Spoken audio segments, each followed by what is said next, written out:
Fox Valley community leaders sounding the alarm tonight to protect Medicaid funding from being cut. A budget resolution in Congress would eliminate $880 billion over the next decade.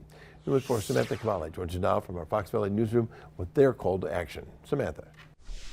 Right, Bill, Medicaid covers everything from medical and dental work to behavioral health management, prescriptions, even glasses. Now, for those with limited income, for the elderly, or for those that are disabled. Community leaders are calling this not only a policy issue, but also a human issue. The Wisconsin Department of Health Services reports over 1 million people in the state have Medicaid. In a recent DHS report, Wisconsin could lose nearly $17 billion in Medicaid cuts over the next 10 years. This afternoon, papers on a table listing the reasons how Medicaid has helped everyday people in their own lives. One woman we spoke with is taking 25 pills a day for her continuing health issues. Without Medicaid, she would not be able to pay for the co-pays to see specialists. I would not be able to afford the medication that is keeping me alive.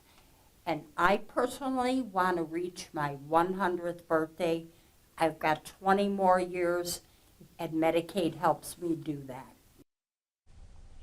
President Donald Trump and other Republicans have said they are not looking to cut benefits under programs like Medicaid. They would like to identify the people taking advantage of the system and committing fraud. Congress will take a vote later this month. Reporting in the Fox Valley newsroom, Samantha Cavalli, Action 2 News.